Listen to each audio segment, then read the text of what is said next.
You're tuning in to Awani tonight. Up to 100,000 children in Malaysia experienced online sexual exploitation. We take a closer look at efforts to keep them safe from abuse and predators. That and more coming up.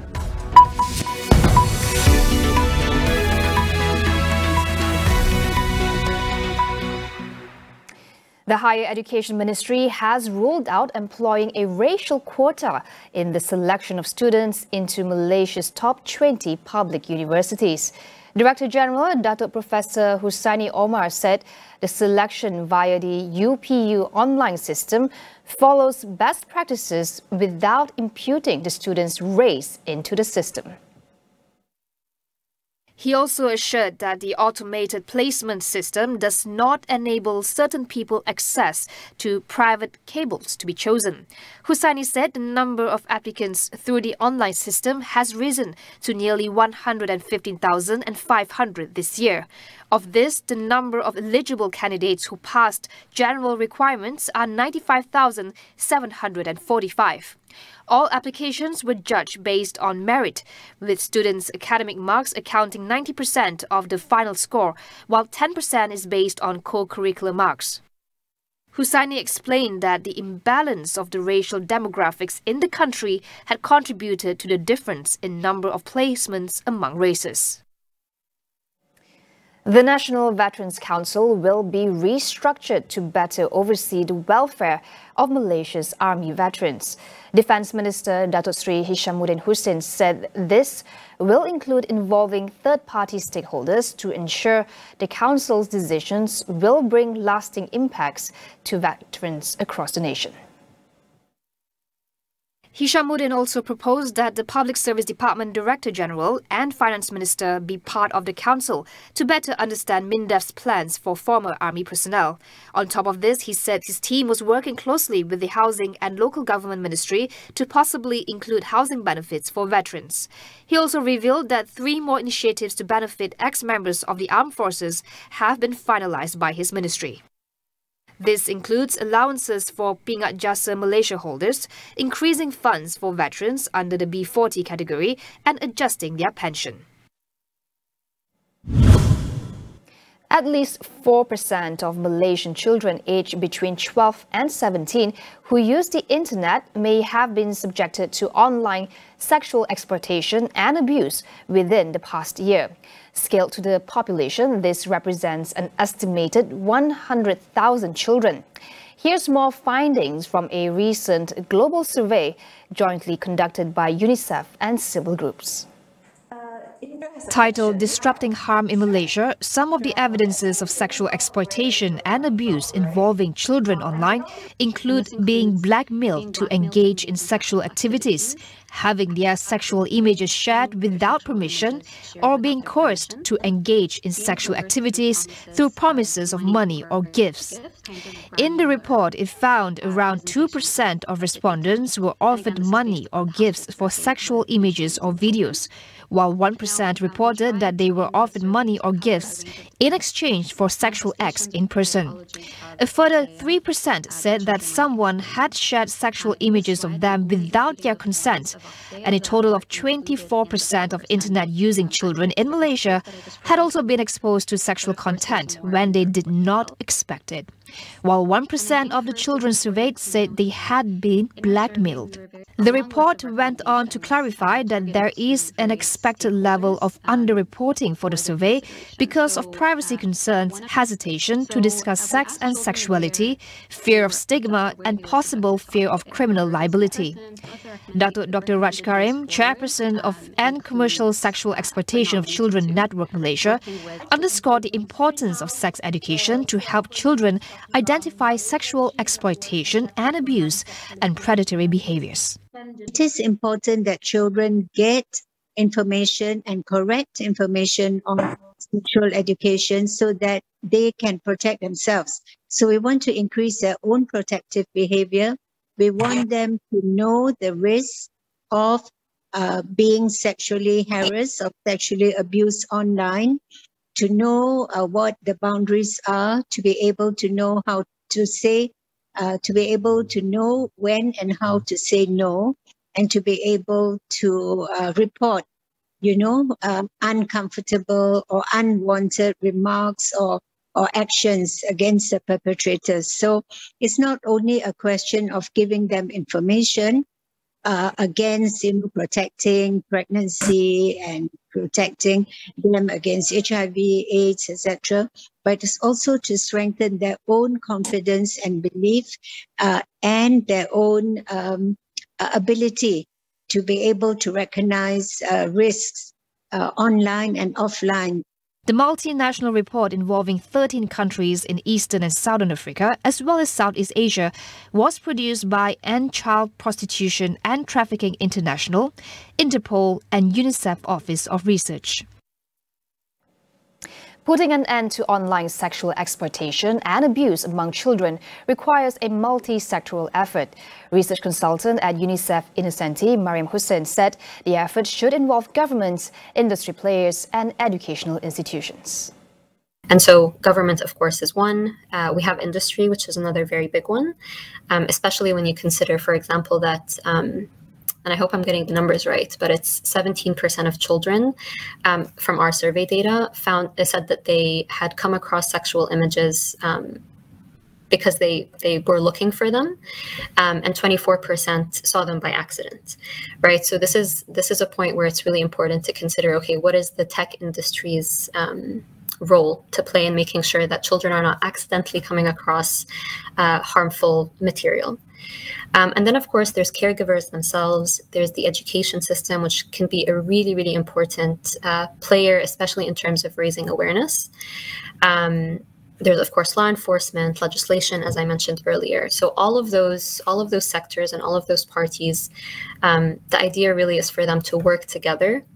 And also to work with children, right? We spoke a lot about this during the event. We had Farzana from Monsters Among Us presenting with us and moderating part of the event. And a big part of the conversation was making sure that we're working with children, not just as beneficiaries or as people who are subjects, but are actually involved in finding solutions and in taking on more protective actions against abuse. Should Malaysia build a 120-kilometer link to Indonesia from Teluk Gong to Sumatra as proposed by the Malacca state government? On Consider This, we speak to our guests about the considerations that must go into the planning of such a project. We'll go for a quick break. Stay with us.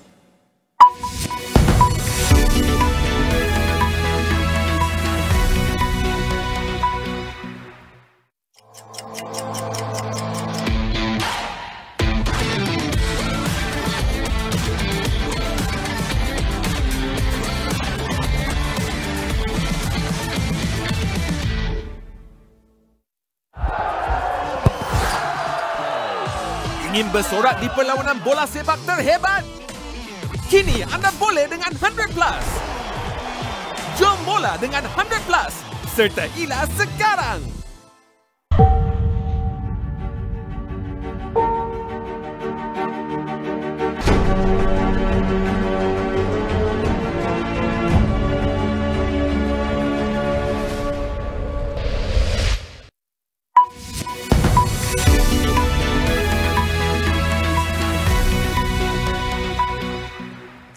Welcome back. Sweden has found a new leak in a major undersea pipeline carrying Russian natural gas to the European Union, making it the fourth discovered this week.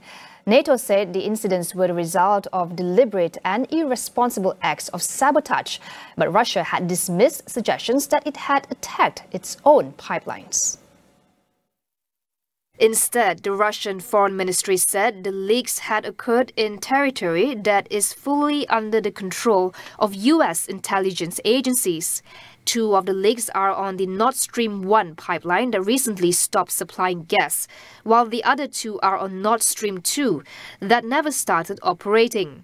Although they were not running, both pipelines were filled with gas, which has escaped and bubbled to the surface. The Swedish Coast Guard said they had found the fourth leak on Nord Stream 2, very close to a larger leak found earlier on Nord Stream 1. The EU has repeatedly accused Russia of using gas supplies as a weapon against the West in retaliation for its support for Ukraine. EU leaders have said any attack on the continent's energy infrastructure would be met with the strongest possible response. A Myanmar military court sentenced former leader Aung San Suu Kyi to 3 more years in prison after she was found guilty of violating the Official Secrets Act.